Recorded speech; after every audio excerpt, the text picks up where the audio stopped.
His foot slammed into her books, scattering them across the pristine academy hallway like casualties of war. Isabella Ezzie didn't flinch anymore. 3 years of Kang Minho's cruelty had carved survival instincts into her bones. But when their eyes met this time, something shifted in the air between them, dangerous and electric. His breath caught, his pulse spiked, and for the first time in his carefully controlled life, Minho felt fear. Not of her, but of the impossible thing awakening inside his chest every time she looked at him with those defiant brown eyes. Welcome to K-Fairy Tales Stories, besties. Please like, share, and subscribe. Isabella gathered her scattered textbooks in silence, her curly hair falling forward to hide her face. She'd learned not to react, not to cry, not to give Kang Minho the satisfaction of seeing her break. Seoul International Academy was supposed to be her fresh start, a prestigious school where her grandmother's sacrifice could finally mean something. Instead, it had become a battlefield where the most popular boy in school had made her his personal target. Minho stood above her, his designer shoes inches from her fingers. His friends laughed behind him, their voices echoing off marble walls, but he wasn't laughing. His jaw was tight, his dark eyes fixed on the curve of her neck as she bent to retrieve her things. Something twisted in his stomach, not the satisfaction he usually felt, but something else. Something that made him want to reach down and help her. The thought terrified him. Pathetic, he said instead, his voice cold. You should transfer back to whatever village you crawled out of. Isabella's hand stilled on her chemistry textbook. Slowly, she looked up at him. Her eyes were dry. That was new. Usually by now, there would be tears threatening to spill. But today, she just stared at him with something that looked almost like pity. Are you done? She asked quietly. The question caught him off guard. His friends went silent, sensing the shift. Minho felt heat crawl up his neck. Anger, embarrassment, something else he couldn't name. He wanted to say something cutting, something that would put her back in her place. Instead, he found himself unable to look away from her mouth. I'm done when I say I'm done, he managed, but his voice lacked its usual bite. Isabella stood, clutching her books to her chest. She was shorter than him by several inches, curvier than the skeletal girls who usually surrounded him, her dark skin luminous even in the harsh fluorescent lighting. She shouldn't be beautiful. He'd spent 3 years trying to convince himself she wasn't. But standing this close, breathing the same air, Minho felt something crack inside the armor he'd spent his whole life building. Then say it, she challenged softly. Say you're done, walk away, find someone else to torture. The hallway had emptied. His friends had wandered off, bored now that the show was over. It was just the two of them in this moment, and Minho realized with horrifying clarity that this was what he'd wanted all along. Her attention, her eyes on him, her presence in his space. He took a step closer. She didn't retreat. Why don't you fight back? He asked. And the question surprised him as much as it surprised her. Isabella's laugh was bitter. Would it change anything? Would you stop? I don't know, he admitted, and the honesty tasted strange on his tongue. Something flickered in her expression. Confusion, maybe hope. It made him want to destroy her and protect her in equal measure. The contradiction was maddening. He'd been raised to be perfect, controlled, untouchable. The Kang family didn't do messy emotions. They certainly didn't develop inexplicable obsessions with scholarship students who didn't fit into their world. You should stay away from me, Minho said, but he didn't move. I'm not good for you. I know, Isabella whispered. You've made that abundantly clear for 3 years. The next day brought rain that drummed against classroom windows like accusations. Isabella sat in the back of advanced literature, trying to focus on Shakespearean sonnets while feeling Minho's gaze burning into the back of her neck. He sat 3 rows ahead with his usual crowd, the sons and daughters of Seoul's elite, all designer clothes and casual cruelty. But he kept turning around, his eyes finding hers with an intensity that made her pulse race. After class, she tried to slip out quickly. His hand caught her wrist in the hallway. Wait, Minho said. Isabella froze. His touch was careful, almost gentle. Nothing like the deliberate violence of his usual torments. She looked down at his fingers wrapped around her wrist, then up at his face. His expression was unreadable, but his eyes held something desperate. What do you want? She asked tiredly. He opened his mouth, closed it. His friends were watching from down the hall, their faces curious. Minho's jaw tightened, and Isabella watched him make a choice. He released her wrist like it burned him. Nothing. he said coldly, "just making sure you know where you belong." But his eyes said something different. His eyes said, "Please don't walk away yet." His eyes said, "I don't know what's happening to me." His eyes said, "I'm drowning, and you're the only thing that feels real." Isabella pulled away from him and walked toward her next class, her heart hammering. Behind her, she heard one of his friends laugh and say something crude about slumming it. She heard Minho's sharp response, the threat in his voice. She didn't look back, but something warm bloomed in her chest despite her better judgment. Later that night, she worked her shift at the cafe near campus, serving overpriced lattes to students who barely saw her. The rain had turned Seoul's streets into rivers of neon reflections.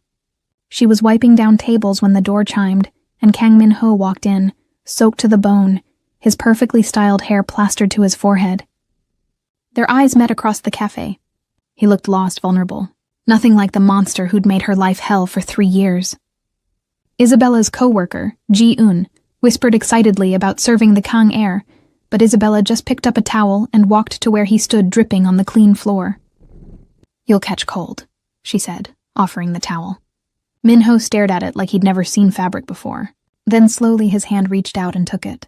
His fingers brushed hers, and electricity shot up her arm. His breath caught. She saw his pupils dilate, saw the way his body went rigid with awareness. "Why are you being nice to me?" he asked hoarsely. "I don't know," Isabella admitted. "Maybe I'm stupid." "You're not stupid." The words came out fierce, almost angry. "Don't ever say that about yourself." Something in her chest cracked open. This wasn't the Minho who shoved her in hallways. This was someone else. Someone raw and uncertain and achingly young. Before she could stop herself, Isabella reached up and pushed his wet hair back from his forehead.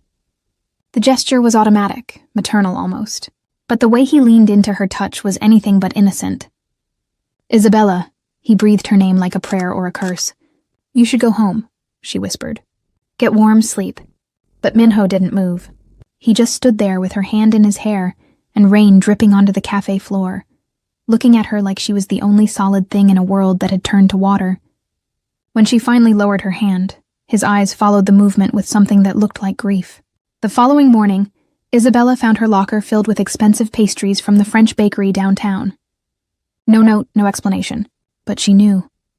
She knew from the way Minho watched her during assembly, from the intensity in his gaze when she bit into a croissant at lunch, from the satisfied curl of his mouth when he saw that she hadn't thrown his gifts away.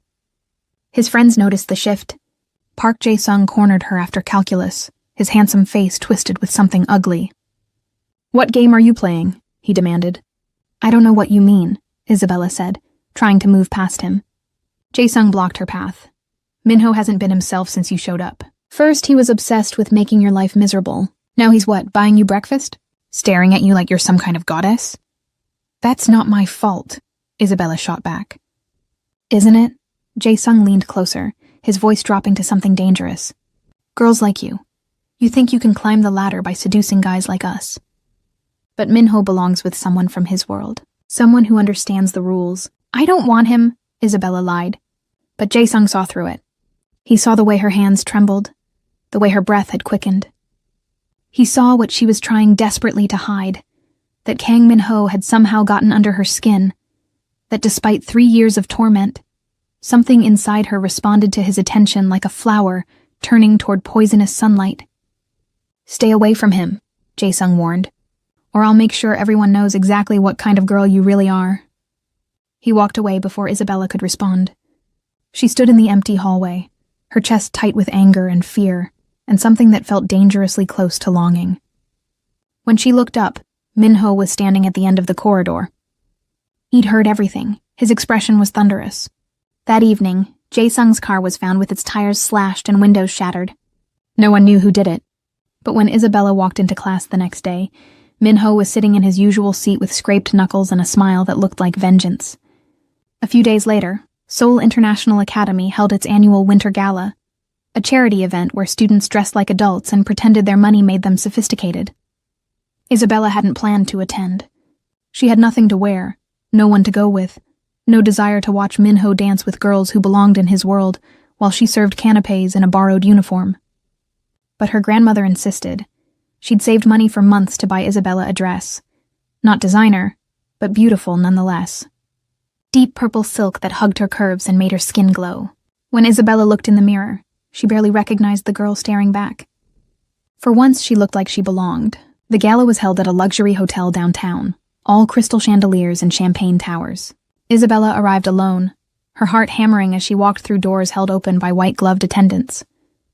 The ballroom was magnificent, exactly the kind of opulent display the elite used to remind everyone else of their place in the hierarchy.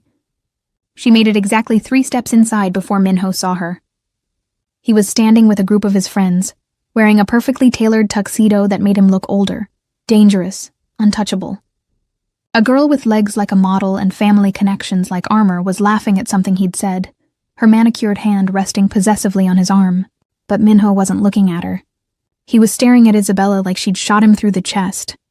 Their eyes locked across the crowded ballroom. Everything else fell away. The music, the people, the careful social choreography. There was only the space between them, charged with 3 years of violence and something new. Something neither of them knew how to name. Minho started moving toward her. The girl on his arm called after him, confused. His friends exchanged glances. But he didn't stop, didn't look back, just cut through the crowd with singular focus until he was standing in front of Isabella, breathing hard like he'd run a marathon. "You came," he said. "I didn't think you'd notice." His hand came up, hovering near her face but not quite touching. "I notice everything about you. I always have, that's the problem." Isabella's pulse thundered in her throat. "Minho." "Dance with me," he interrupted. "It wasn't a request. You're supposed to be with— I don't care." His voice was rough with something that sounded like desperation. "Dance with me, please." The please broke her. Isabella let him take her hand and lead her onto the dance floor. His arm came around her waist, pulling her close enough that she could feel his heartbeat through his shirt. They moved together like they'd been doing this for years, like their bodies knew something their minds hadn't caught up to yet. "Why do you hate me?" Isabella whispered against his shoulder. Minho's hand tightened on her waist. "I don't hate you, I've never hated you." "Then why?" "Because I can't stop thinking about you." The confession came out broken, desperate. "Because every time I see you, I want things I'm not supposed to want. Because you make me feel human and I was raised to be anything but." Isabella pulled back just enough to look at his face. His eyes were dark with want and fear in equal measure. Before she could respond, before she could process what he'd admitted, someone tapped Minho's shoulder. Lee Hee-jin stood there in a dress that cost more than Isabella's grandmother made in 3 months. Her smile sharp as broken glass. "Can I cut in? We need to talk about the foundation fundraiser next month." Minho's jaw tightened. "Not now." "It's important, Minho Oppa." Hee-jin's eyes flicked to Isabella with barely concealed disdain. "Unless you're too busy slumming to care about your family's reputation." The insult was deliberate, public, designed to remind everyone watching exactly where Isabella stood in Seoul's social hierarchy. Minho's entire body went rigid with rage. His hand flexed on Isabella's waist like he was fighting the urge to do something violent. "Get out of my sight," he said quietly, his voice deadly calm. "Before I forget, my mother taught me not to embarrass people in public." Hee-jin's perfect smile faltered. Around them, conversations had stopped. Everyone was watching the Kang heir choose a scholarship student over one of their own. The social implications would echo for weeks. "You'll regret this," Hee-jin hissed before walking away, her heels clicking sharply against marble floors. Isabella tried to pull away. "Minho, you shouldn't have— Don't." His grip tightened, keeping her close. "Don't tell me what I should or shouldn't do. Not about this, not about you." They finished the dance in charged silence, his hand burning through the silk of her dress, her heart hammering against her ribs. When the song ended, Minho didn't release her. Instead, he leaned down, his mouth close to her ear. "Meet me on the terrace in 10 minutes, he whispered. "Please, I need to talk to you, alone." Then he let her go and walked away, leaving Isabella standing in the middle of the dance floor with her entire body trembling and every eye in the room dissecting what they'd just witnessed. The terrace overlooked Seoul's glittering skyline, the city spread out below like a promise or a threat. Isabella wrapped her arms around herself against the December cold, wondering if coming out here was the stupidest or bravest thing she'd ever done. Behind her, the glass doors slid open. She didn't need to turn around to know it was him. "You're shivering," Minho said. Before she could respond, his jacket settled warm and heavy around her shoulders, carrying his scent, expensive cologne and something darker, uniquely him. Isabella pulled the jacket tighter, feeling surrounded by him even though he hadn't touched her yet. "Why did you bring me out here?" She asked the skyline. Because I'm tired of lying. Minho moved to stand beside her, close enough that she could feel his body heat. I'm tired of pretending I don't want you. That I haven't wanted you since the first day you walked into Seoul International with your head high, and your eyes defiant, refusing to be small just because they wanted you to be. Isabella's breath caught. You bullied me. For 3 years you made my life hell. I know, his voice cracked with self-loathing. Because I was terrified of what you made me feel. Because wanting you meant weakness, and I was raised to be strong. Because loving you meant choosing you over everything I was supposed to be. Loving me? Isabella turned to face him, her heart in her throat. Minho looked at her with eyes full of anguish and want. From that very first day, I just didn't have the courage to admit it. So I hurt you instead, I pushed you away. I tried to make you hate me because hating me was safer than loving me back. Tears burned Isabella's eyes. You succeeded, I do hate you. I know. He stepped closer, and she could see his hands shaking. But I'm hoping maybe you could learn not to. I'm hoping maybe I could spend the rest of my life earning your forgiveness. Your trust, your... Don't, Isabella cut him off. Don't say it. Not when tomorrow you'll go back to your world and I'll go back to mine. Not when your friends will mock you for dancing with me. Not when everything about this is impossible. Then let's be impossible together, Minho said fiercely. He caught her face in his hands, forcing her to look at him. Let me prove to you that I'm not the monster I pretended to be. Let me show you how I really feel. And how is that? Isabella whispered, trapped in his gaze. His answer was to kiss her. The world tilted sideways. Isabella's hands came up to push him away but ended up fisting in his shirt instead, pulling him closer. Minho kissed her like he was drowning, and she was air, like 3 years of wanting had finally found its release. His hands were in her hair, on her waist, trembling with restraint as he tried not to overwhelm her. When they finally broke apart, both breathing hard, Minho rested his forehead against hers. I love you, he said simply.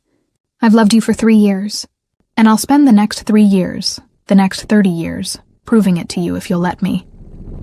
Isabella's hands were still fisted in his shirt. Her lipstick was smeared across his mouth. Everything about this was reckless and dangerous and completely insane.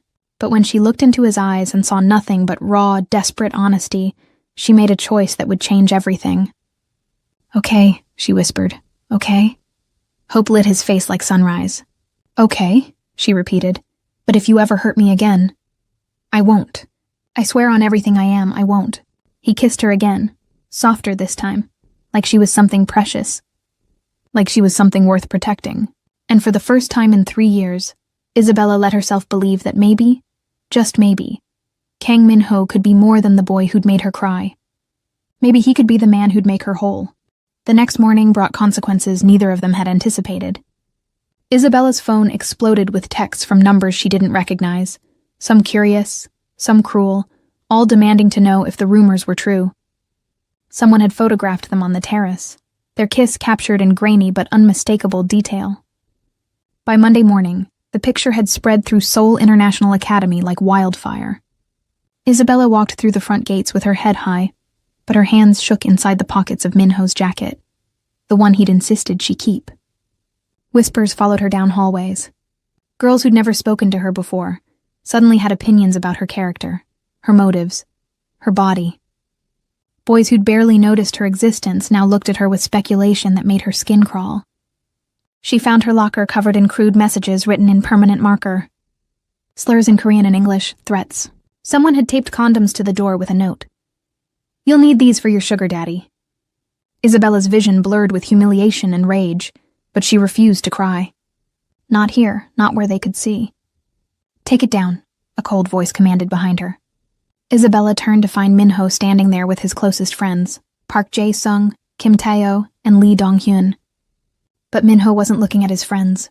He was staring at Isabella's defaced locker with an expression that promised murder. His jaw was clenched so tight she could see the muscle jumping. His hands were fists at his sides. Who did this? He asked quietly, his voice deadly calm. Minho, it doesn't matter, Isabella started. It matters to me who did this. A crowd had gathered, drawn by the tension crackling in the air. Isabella recognized some of the faces. Girls who'd been competing for Minho's attention since middle school. Boys who'd laughed when he made her life miserable. Now they all watched with hungry eyes, waiting to see what would happen. Lee Hee-jin pushed through the crowd, her expression carefully innocent. Is something wrong? Minho's eyes snapped to her face. Whatever he saw there made his expression turn arctic. You did this. I don't know what you're talking about. But Hyejin's smile was sharp with satisfaction. You're jealous, Minho said flatly. You've been pursuing me for years, and I've never given you what you wanted. So now you're taking it out on Isabella because she has something you'll never have. My attention, my affection, my loyalty. Hyejin's perfect mask cracked. Her? You're choosing her over all of us? She's nothing, Minho. She's a charity case who got lucky with a scholarship. She doesn't belong in our world. No, Minho agreed. She doesn't. She's better than it. Better than you, better than me. He turned to his friends. Clean this now, every word, and find out who else was involved. I want names. Minho, are you serious? Jae-sung asked. You're going to war with our entire social circle over some... Finish that sentence and we're done. Minho's voice could have cut glass. Isabella isn't some anything, she's mine. And anyone who touches what's mine answers to me. The possessiveness in his declaration should have made Isabella angry. Instead, it sent heat racing through her veins. She watched him face down his friends, his world, his entire carefully constructed social position. All for her. It was terrifying and exhilarating in equal measure. Jae-sung held Minho's gaze for a long moment, then looked away first. You're making a mistake. Then it's my mistake to make. Later that night, Isabella's grandmother answered a knock at their small apartment door to find a delivery man with so many flowers he could barely see around them. Roses, orchids, lilies, a florist's shop worth of blooms that filled their 3 rooms with fragrance. The card read simply, I'm sorry for everything. M.H. Isabella's grandmother watched her granddaughter cry over expensive flowers in their kitchen that smelled like poverty and kimchi, and she knew the Kim boy had finally broken through her girl's armor. The thought terrified her more than she wanted to admit. Are you sure about him? Her grandmother asked in their native language. No, Isabella admitted, but I can't seem to stop wanting to be. The following weeks were a study in contradiction. At school, Minho kept his distance during classes, maintaining enough separation to protect Isabella from accusations that she was using him for grades or favors. But after the final bell, he was there, waiting by her locker, walking her to the bus stop, buying her dinner at restaurants she couldn't afford, then pretending not to notice when she only ordered the cheapest items on the menu. I can pay for my own food, she protested one evening. I know you can, Minho said. But let me do this. Let me take care of you. I don't need taking care of. His hand found hers across the table. Maybe I need to be the one who gets to do it. Did you think of that? Maybe taking care of you makes me feel like I'm not completely worthless. Isabella's resistance crumbled. She was learning that beneath Minho's perfect exterior lived a boy who'd never been allowed to be soft, who'd spent his whole life performing strength, who saw her as the only safe place to finally be vulnerable. It made her want to protect him as fiercely as he wanted to protect her. One evening in late January, Minho took her to his family's estate, a compound on the outskirts of Seoul that looked like something from a period drama. Isabella's breath caught as they drove through gates that opened with recognition of his car, past gardens perfectly maintained even in winter's grip, up to a house that wasn't a house but a mansion, sprawling and intimidating. Your mother doesn't know I'm coming, does she? Isabella asked nervously. Minho's hands tightened on the steering wheel. No, but she needs to meet you. Needs to understand that you're not going anywhere. They found Mrs. Kang in her private sitting room, elegant in silk and pearls, reviewing documents with the focused intensity of someone who ran an empire from behind the scenes. When she looked up and saw Minho with Isabella, her expression turned to ice. What is the meaning of this? Mrs. Kang asked in Korean, her tone making clear she didn't expect an answer. She expected obedience. Mother, this is Isabella Ease, my girlfriend. Minho's hand found Isabella's, squeezing gently. I wanted you to meet her properly instead of hearing rumors. Mrs. Kang stood slowly, her eyes cataloging everything about Isabella. Her second-hand coat, her careful makeup, her nervous posture. The scholarship student, the one causing all the gossip. The one I love, Minho corrected firmly. The silence that followed was suffocating. Mrs. Kang moved around her desk with the precision of a general surveying a battlefield. She stopped in front of Isabella, looking her up and down with an expression that made Isabella feel stripped to her bones. Do you know what you're asking of him?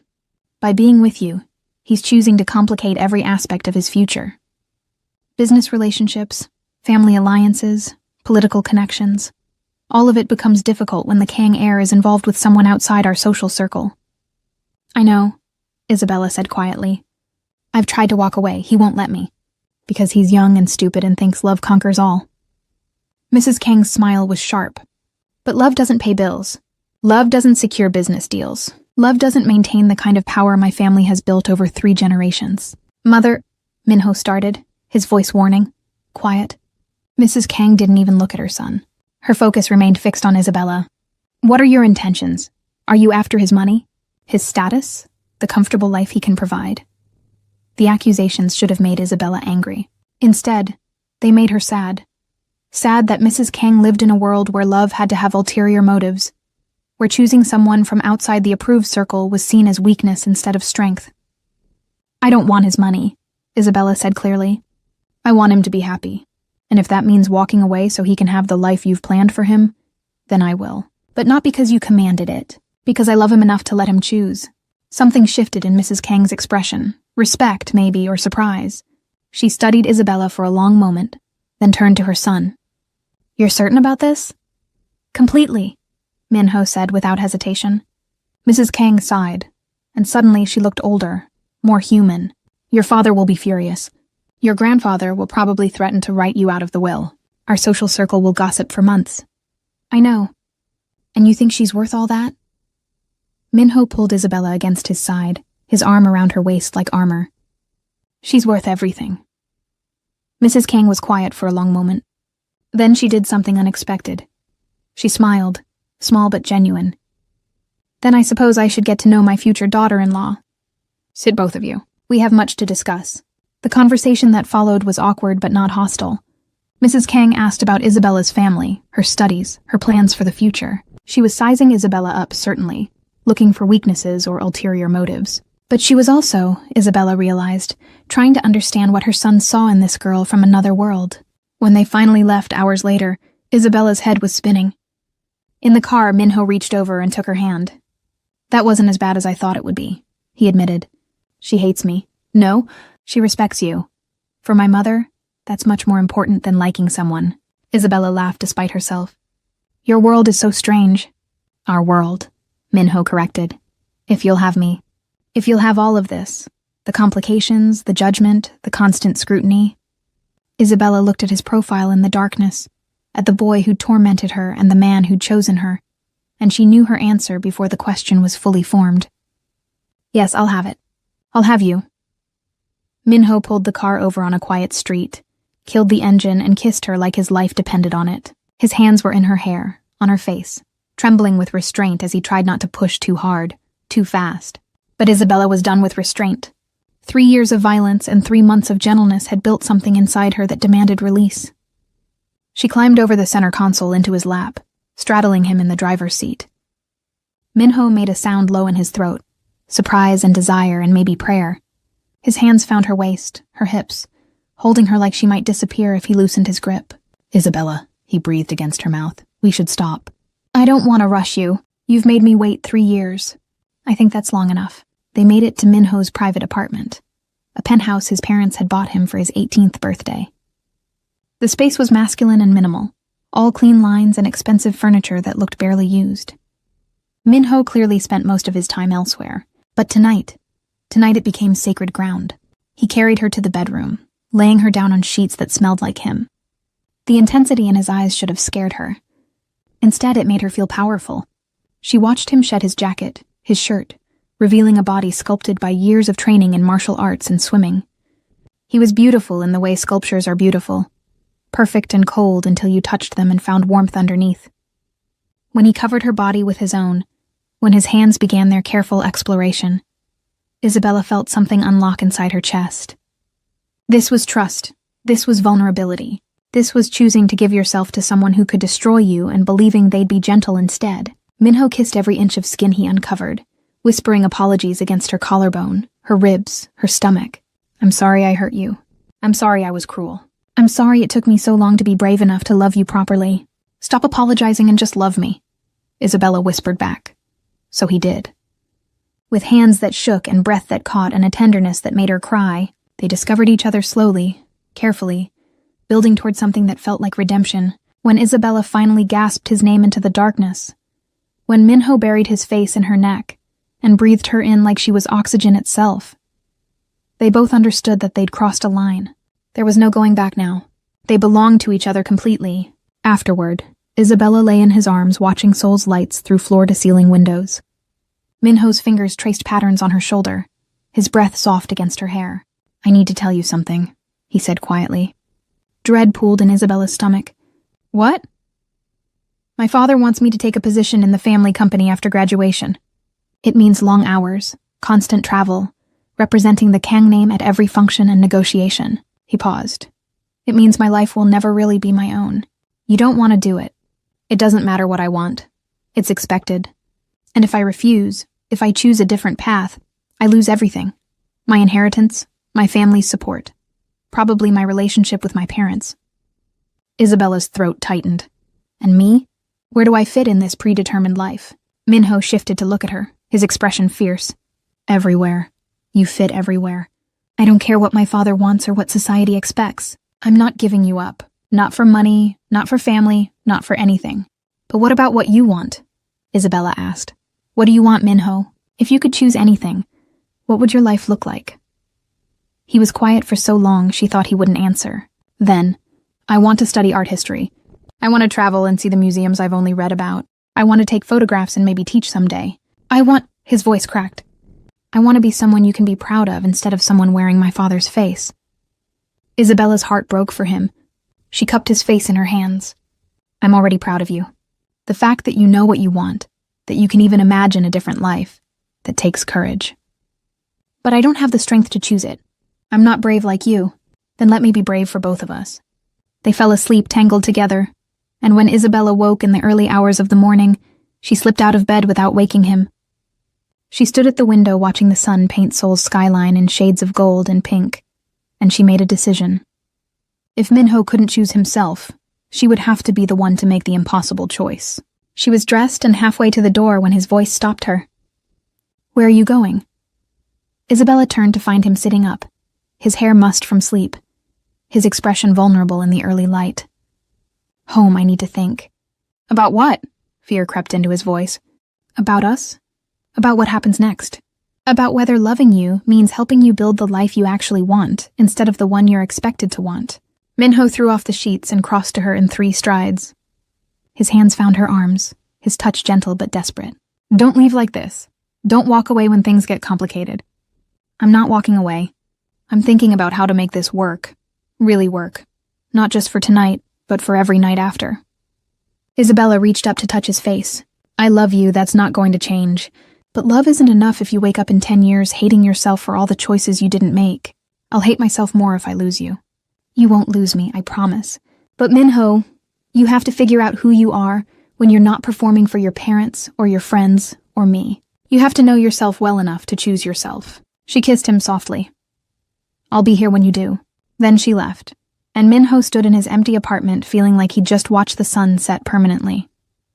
But Isabella was right, and he knew it. He'd spent his whole life being who everyone else needed him to be. Maybe it was time to discover who he actually was. The next weeks were difficult. Minho threw himself into school, into family obligations, into the careful performance of being the perfect heir.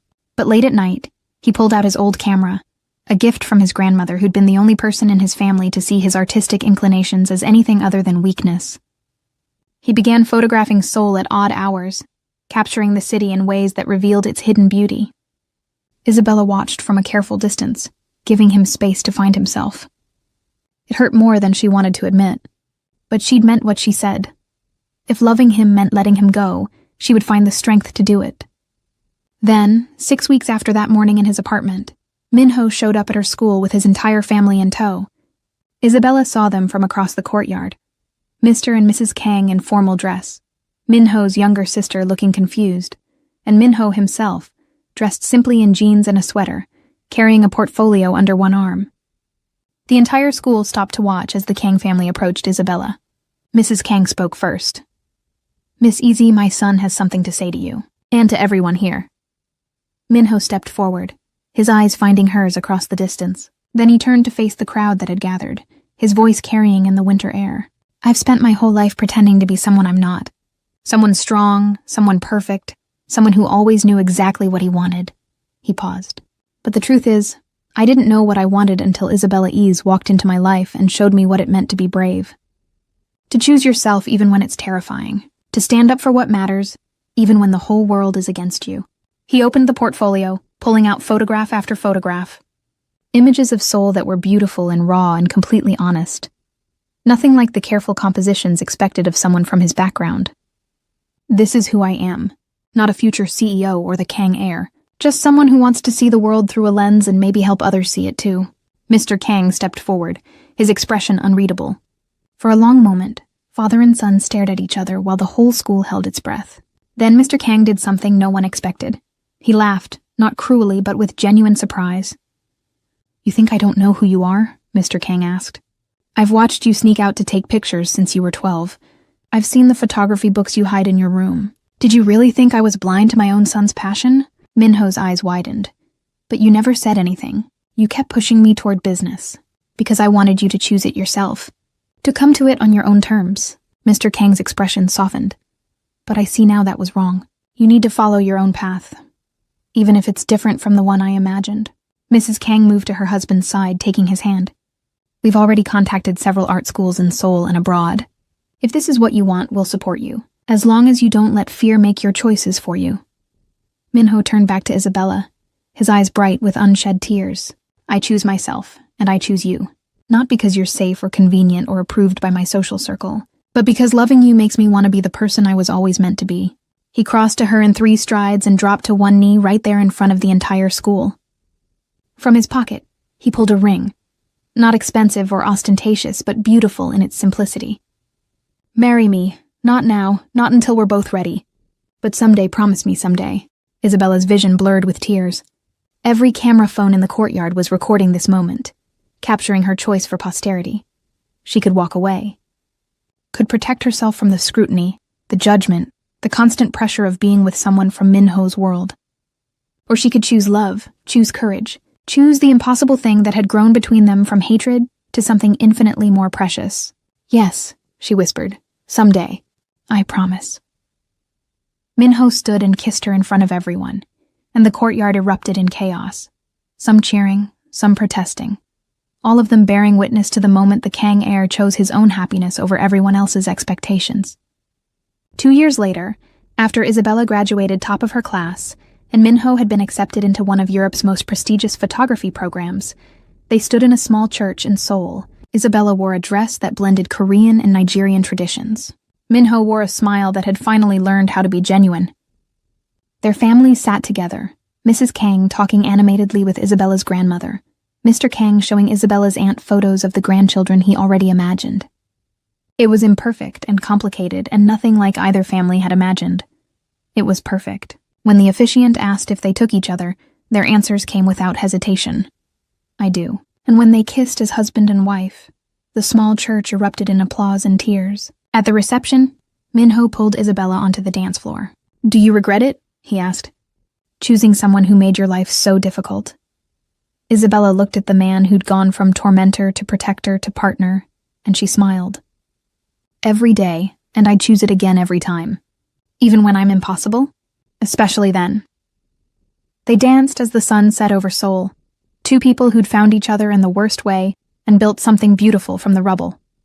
Later, when Isabella's hand rested on the small swell of her stomach, a secret they'd only just discovered, a gift they hadn't expected so soon, she looked at Minho and saw their entire future written in his eyes.